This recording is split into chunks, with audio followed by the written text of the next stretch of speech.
Hey everyone, Yasin here, and I wanted to give you an update as to what's been going on. You may have been aware that the channel has been down for a couple weeks now because it got hacked and hijacked by someone from Russia, and it was kind of like I did something very stupid. I opened a link to a sponsorship media kit thing, and it was actually because I was showing someone was asking me, about sponsorships, and I get sponsorships all the time. So I was like, oh yeah, let me just show you an example. Yeah, there's this sponsorship for DaVinci Resolve, and look, there's a media kit. And foolishly, I opened it, and then it wasn't right away, but like maybe some hours later, I just got kicked out of my own Google account, and then I couldn't get into it. And then they went to the channel and they changed everything to like this Bitcoin scam thing. But they used a real company called MicroStrategy, and then they took their videos and put it on my site, and they changed my channel name to MicroStrategy, so it looked like I was them. And so that sucked. So then we kind of contacted Google, let them know, the channel's hacked, and we had to do this by Twitter because there wasn't actually a way to get in touch with them any other way. But if you, if this ever happens to you, Twitter and at YouTube support or something. I don't remember exactly what it was, but it was at YouTube something, or at Team YouTube. That's what it was, at Team YouTube. And then they do see that, but it really depends on like how many people upvote and stuff. But anyway, the whole thing was really scary because I was using two-factor authentication and everything. I thought like I was safe because it's like, hey, I have my phone and it's got like fingerprint detection stuff as one of the methods, and then the phone number and all this stuff. But it's actually easy to get around that. And I'm using this thing now called a YubiKey. It's like a USB key that you physically stick in to your computer, and then that authorizes. But if you stick it in and then you wait a while, if you wait too long, it'll go like, oh, that failed, and do you want to try another method? So it's like, wait, so they could still use another method and get in? So not cool. And then it was just like ages of going back and forth with YouTube. But I had so many people who helped me, who gave support.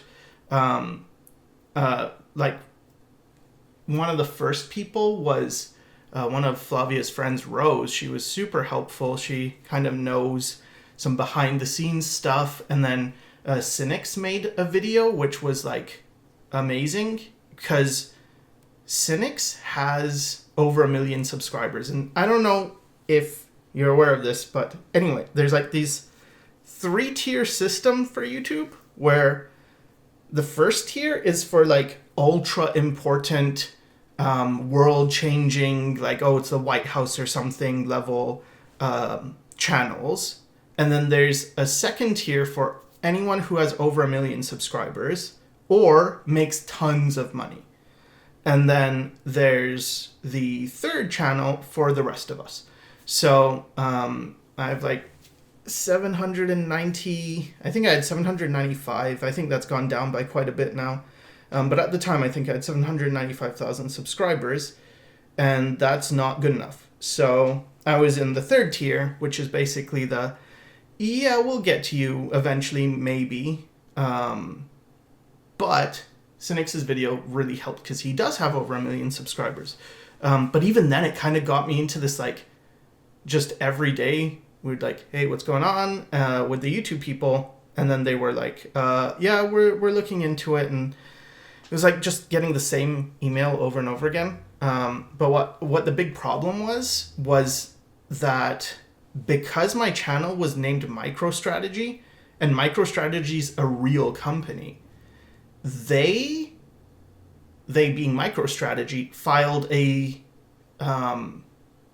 like a trademark infringement claim against my channel. Like I'm pretending to be them, and it wasn't like they weren't considering like, yes, but this channel has obviously been hacked and it wasn't me who did that. But anyway, so that's where a lot of the trouble was. But I had a bunch of people come out who made videos. Adam Koralik, Tamil Volk, Diva Doodles. There are people like Teleporte and Marius Bota on Twitter. There's so many people. I can't name everybody. Carlo, who is someone at Google, I think. Just so many people came to show support. And if you were one of them, I really, really want to thank you, because it does help. And what it's taught me is, like, I never cared about numbers. I always thought it was absurd that I had so many subscribers, because it's like, I don't get many views, and I have like the smallest view to subscriber ratio that I've ever seen. But I always thought it was kind of like, whatever. But now that this has happened and I'm like aware of this tier system, a part of me does want to get to 1 million subscribers, just because it's like, oh, then you're kind of more safe. And you may know that I haven't been uploading videos much. And the reason for that was, when I first started in 2006 on YouTube, there weren't tons of channels. In fact, I was one of the first art channels. I think Mark Crilly might have been before me. But anyway, it was just that. And then Cynics came really soon after.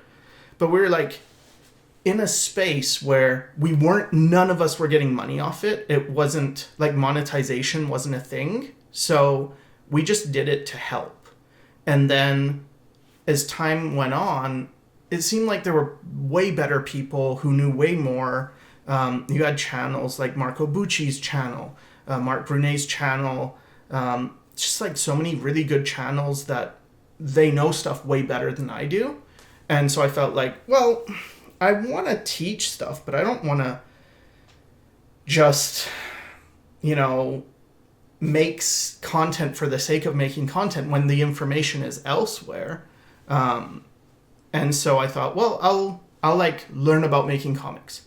And after I make my comic a bit, like I'm planning like a pretty long comic, but I thought like I'd get a few episodes in, or issues in, depending on if you think of it as a web comic or a real comic, but not real comic, sorry, a traditional manga or something.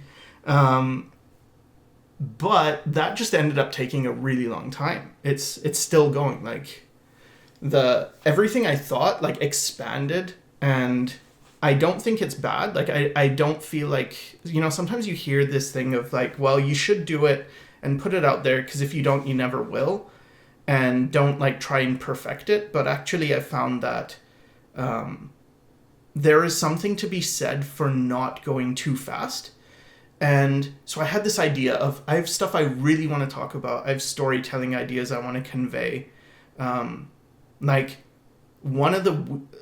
a thing I used to believe very strongly is in art, like the aesthetics of art, making art that looks good. And it seemed like if your art is better, then it's just better, right? Like good art cannot be bad, or better art cannot be bad. One of the things comics taught me is sometimes good art, as in like super intricate with like lots of details everywhere, that can get in the way of storytelling. Like that can actually, like maybe you want a fast-paced scene and you want the viewer to like read quickly at that point because you want them to feel excited and like, oh, stuff's happening. If you put too much of an intricate panel, that slows them down. And it gets rid of the mood. It gets rid of the feeling. So they're like all these like little things I was learning that were like, oh, I could make a video about this. This is really cool, but not yet, because I'm not ready yet. And I didn't want to talk about something I haven't done yet. So that was very important. So to me anyway, it felt like, well, you should do it first and then teach it instead of just like talking about it, because I've seen people who and maybe I've even been one of those people who kind of talks too soon before they know what they're talking about. I hope at least I've conveyed that I'm never certain about the things I say, so it's probably just a disclaimer though. But anyway, so yeah, I thought I'm gonna come back, and at the back of my at the back or in the back of my mind, I guess in the back of my mind, I guess that's how it's said. Anyway, in the back of my mind, I was thinking, well, at least my YouTube channel's there. Like, the stuff I've done is there, and some of it's okay. Like, could help people. So I felt okay about that. But then losing the channel, it was kind of like the flood. I don't know if you know, but a few years back, we had like a major flood in the town, and we lost a bunch of stuff. And we were not able to live in our house for almost a year, and whatever. Anyway, it sucked. And this was similar, but almost worse, because it's like everything you've worked on is now gone. It sucked. So I didn't feel good about that. And now I'm feeling like on one hand, I'm like really insecure, because what I've learned from dealing with YouTube and Google is really like, oh, clout matters. Like, being big matters, being relevant matters. And it's made me question things like, am I comfortable with all the videos being gone?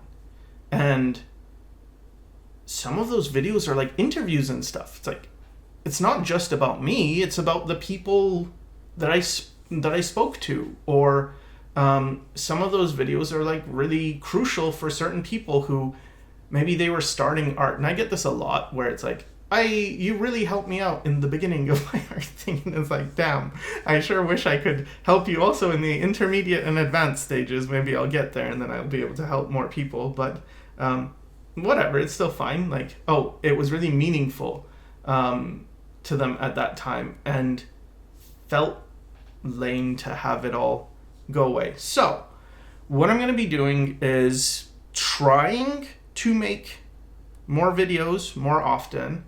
I'm going to have to probably try to at least have the algorithm not hate me, because right now the algorithm hates me. There's so many times I made videos and I posted them, and so Flavia, my wife, she subscribed to me, she has notifications enabled, and she still wasn't getting my videos in her feed appear. So it's like, oh, I'm definitely doing this wrong. There's I heard, I think it was Asmongold, he said that the only channels he's seen that fail, something like this, might not be verbatim, but the only channels he's seen fail are ones where the creator didn't know what made them succeed in the first place. And I kind of feel like I'm in that camp. Like, I don't really know why people watch my videos. The things people tell me are like, oh, you're down to earth. And it's like, okay, but I don't know what to do with that information. Does that mean like I should not edit my videos, or like, I don't know, do I make just a bunch of tutorials on like how to draw eyes? Because I guess I could. I know quite a bit about how to draw eyes. Like, I could if people wanted it. Like, yeah. So if you have an inkling, if you can like explain in your view what I'm offering, that would help, especially if it's practical. Because a lot of times I get people telling me, because I've asked a lot of people this, like, why? And the most common thing is that one, they like that I'm laid back and easygoing and down to earth, and I guess humble, because I have to be, because I'm just not that good. I wonder, like, oh, if I was really good, would I be very arrogant and full of myself? I don't know. I hope not. Anyway. All right. So I guess that's it. We managed to get the YouTube channel back, and it's due to the support of you guys, my community. Really, like, thank you very much. And I can't say I hope this helped, because unless you okay, let me try. Do not trust two-factor authentication. Look up YubiKey. YUBI key. And what else? Try not to have, if you do have a channel, if you're growing a channel, if you're thinking about making a YouTube channel, try to keep your YouTube channel and the email separate from everything else. Like, don't have your banks and anything on the same email. It's not good. So yeah, okay, there. Now I've said something, so I hope it helps, and thanks for watching.